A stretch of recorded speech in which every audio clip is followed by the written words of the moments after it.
అత్యంత సౌందర్యవతీం బహు శ్యామలాంగీం కశ్యప ప్రజాపతేః సంకల్పతనయాం రేవతి నక్షత్రే మీనరాశౌ జాతాయాం శ్రీ భూదేవీనామ్నీమిమాం కన్యాం దాస్యామి కన్యాం కనక సంపన్నాం కనకాభరణీర్యుతాం దాస్యామి విష్ణవే తుభ్యం బ్రహ్మలోకరీధయా కన్యాం సాలంకృతాం సాధ్వీం శ్రీరాజసమేతసేత్ ప్రయతోహం ప్రయచ్ఛామి ధర్మకామార్థసిద్ధయే విశ్వంభరా సర్వభూతా సాక్షిణ్యः సర్వదేవతాః ఇమాం కన్యాం ప్రదాస్యామి ప్రీణాతు కమలాపతిః కన్యాదాన ముహూర్తస్సు ముహూర్తో అస్తు.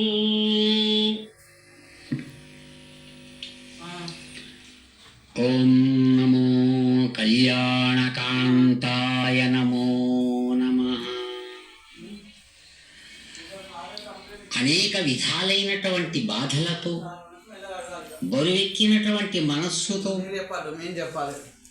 లెక్కలేనన్ని కోరికలతో వేగిపోతున్నటువంటి జీవితాలతో బాధపడేటువంటి ప్రాణులకు ఏడుగడ ఇదిగో ఏడుకొండల రేడు అని మహాత్ములు మహానుభావులైనటువంటి ఆ భగవానుని వైభవాన్ని తెలియజేస్తారు.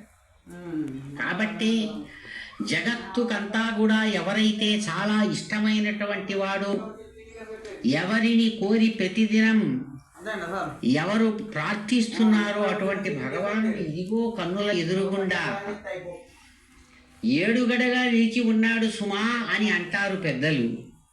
వందేహం జగద్వల్లభం దుర్లభం వందేహం జగద్వల్లభం మాదరధరం గురుం మాధవల్లభం. భక్తుకంతా ప్రియమైనటువంటి వాడు, ఇష్టమైనటువంటి ఆ భగవానుణ్ణి